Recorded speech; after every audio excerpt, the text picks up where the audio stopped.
नमस्कार किसान साथियों, आपका स्वागत है हमारी एक और नई वीडियो में। किसान साथियों, आज है 8 मई। आप ही पेड़ी का खेत देख सकते हैं,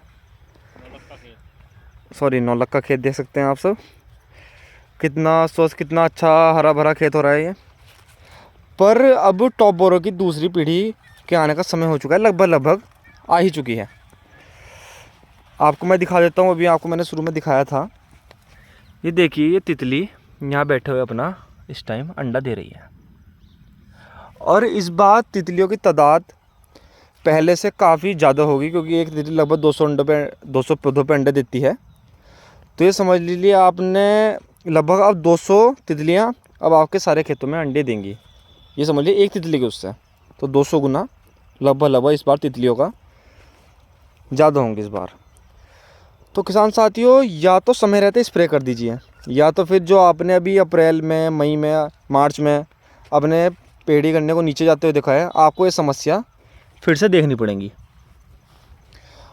और अभी आप स्प्रे कर देते हैं तो आपको फ़ायदा ये है, आपका आसानी से स्प्रे भी हो जाएगा। फिर थोड़ा गन्ना बड़ा हो जाएगा और 10-15 दिन में फिर आप स्प्रे करने में भी थोड़े से मुश्किल आएंगे और आलस भी करोगे। अभी आपका पेड़ी गन्ना नौलख अभी छोटी है, तो आप अभी स्प्रे कर सकते हैं, आपको फ़ायदा भी लगेगा।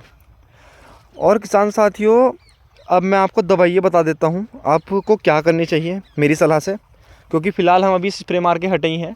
तो जो हमने की है हम आपको वही बताते हैं। एक साल्ट आता है थायो प्लस लैम्डा, आपको कई सारी सेफेस कंपनी के हिटलिस नाम से मिल जाएगी, HP की लिथ्रो नाम से मिल जाएंगी, और भी कई सारी कंपनियों के नामों से मिल जाएंगी। प्लस आप उसमें लीजिए इमावेक्टिन, 100 ग्राम इमावेक्टिन लीजिए आप। उसमें कोई सी भी कंपनी की ले सकते हैं, फ्लैक्सॉन की ले सकते हैं, या इंडोकल्फ की ले सकते हैं, अडामा की ले सकते हैं। काफ़ी सारी कंपनीज़ की आती हैं, आप किसी भी कंपनी का ले सकते हैं। और तीसरी चीज़ आप लिए 100 ग्राम काल्टअप, 50 SP का 100 ग्राम काल्टअप ले लीजिएगा आप। और किसान साथियों, इन तीनों का घोल बना के आप 5 बीघे में कर दीजिए। 200 ml या 250 ml की आपकी थायो प्लस लैम्डा की सीसी होगी, 100 ग्राम आपकी इमावेक्टिन और 100 ग्राम काल्टअप। आप इसके साथ साथ अपना थोड़ा सा NPK 19 भी मिला सकते हैं, और कोई भी एक ग्रोथ प्रोमोटर कह दीजिए, या अमीनो एसिड कह दीजिए।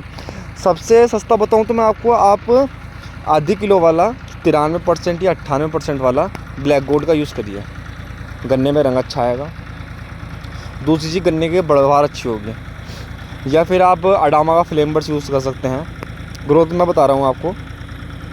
और या फिर आप अभिमन्यु का माइक्रोमैक्स आता है, उसमें सारे माइक्रोन्यूट्रिएंट होते हैं, आप उसका यूज़ कर सकते हैं। और साथ ही साथ किसान साथियों, आप ध्यान रखना, कम से कम 2 टेक्निकल आपको साथ में रखने ही रखने हैं, थायो प्लस लैम्डा, या उसके साथ आप इमावेक्टिन या काल्टअप में तो कुछ मिला सकते हैं, या तीनों मिला लेंगे तो बहुत अच्छी बात है। किसान साथियों, अब देरी बिल्कुल भी ना करें। आप जितनी देर करेंगे उतना आपका नुकसान है। अब मैं नहीं चाहता आपको नुकसान हो। ये लगभग आज 8 तारीख है, मैं कल तक या आज ये वीडियो अपलोड कर दूंगा। आप जैसे ही देखें, या आप 1-2 दिन बाद देखें, 3 दिन बाद देखें, जब भी आप देख पाएँ, आप जिस टाइम भी देख पाओ, तो किसान साथियों उस टाइम पे हर हालत में आप स्प्रे कर दीजिएगा। आप किसी चीज़ का आप 20 तारीख का इंतज़ार मत करिए, आप 15 तारीख का इंतज़ार मत करिए, आप 25 तारीख का इंतज़ार मत करिए, क्योंकि इसका अभी अंडे देने का आपको भी पता भी नहीं चलेगा। आप ये कब दे जाएगी आपको पता भी नहीं चलेगा। और आप फिर देखोगे, यार हमारा खेत तो बहुत स्वस्थ हो रहा है, सब कुछ हो रहा है, आपको बहुत अच्छा लगेगा। फिर तकरीबन 1 महीने बाद आपको दिखने लगा कि भाई फिर से बीच में से गोप काली हो रही है।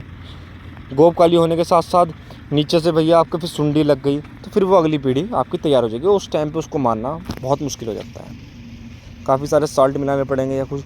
या फिर आप अभी अपने पेड़ी करने में जब तक रोग ना लगे, आप कोरोजन का इस्तेमाल भी कर सकते हैं। अगर रोग लग चुका है तो आप इन 2 जो साल्ट बताए हैं इनका स्प्रे कीजिए। रिज़ल्ट बहुत अच्छे हैं, हमने यूज़ की है, पिछले साल भी यूज़ की थी, अब यूज़ कर रहे हैं, बहुत अच्छा रिज़ल्ट है। और रोग आने से पहले करना है अपने पेड़ी में, नौलख में, तो आप कोरोजन का इस्तेमाल कीजिए। अगर रोग नहीं आया है, और अगर रोग आया है कि पेड़ी में, नौलख में रोग आ चुका है, ये आप देने वाले हैं, तो आप इन तीनों चीज़ों का जो मैंने आपको बताए हैं, इन तीनों चीज़ों का स्प्रे विशेष तौर पे कर दीजिएगा।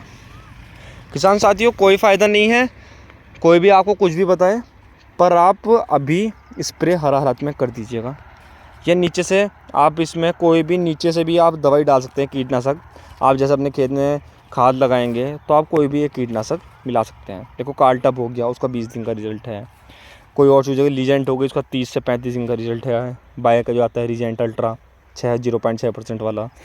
या आप इस टाइम पे फटेरा का यूज़ भी कर सकते हैं। कोई कहे फटेरा का यूज़ नहीं करना, कर लो, किसान साथियों कर सकते हो, कोई नुकसान नहीं है, कुछ भी नहीं है। अपना किसी सागरिका के साथ या आपके रिबोजेम या ब्लैक गोल्ड के साथ उन्हें मिला के उनका स्प्रे कर दीजिए और 2 पानी जल्दी जल्दी दे दीजिएगा। बट किसान साथियों फ़िलहाल स्प्रे की बात करते हैं।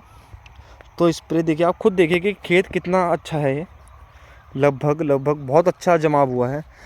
पर अगर ये पीढ़ी इस बार इसमें लग जाती है तो किसान साथियों आप खुद देखेंगे कि बहुत भारी नुकसान झेलना पड़ जाएगा, अगर इसमें समय के रहते स्प्रे हम ना कर पाए तो। लगभग हमने अपनी पेटी गन्ने में कल स्प्रे कर दिया था, नौलख में आज या कल को हम स्प्रे करेंगे ही करेंगे। 2 पेटी के खेत तो उनमें स्प्रे करके आ चुके हैं हम। कल को इसमें समय रहते हैं हम कल को भी इसमें स्प्रे कर देंगे। तो किसान साथियों आज की यही थी जानकारी, और अपना प्यार हमें देते रहें। चैनल को सब्सक्राइब भी करें और लाइक भी करें। और जो भी आपको पूछना हो बेझिझक आप कुछ भी कमेंट में पूछें, आपका हम 100% हम आपका उसका रिप्लाई देंगे। जो भी साल्ट के बारे में कुछ भी, हमारी खुद की शॉप भी है पेस्टिसाइड्स की, तो हम आपको सही सलाह भी देंगे कि इस टाइम क्या लगाना चाहिए क्या नहीं।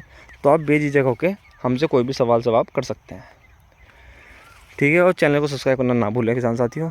धन्यवाद।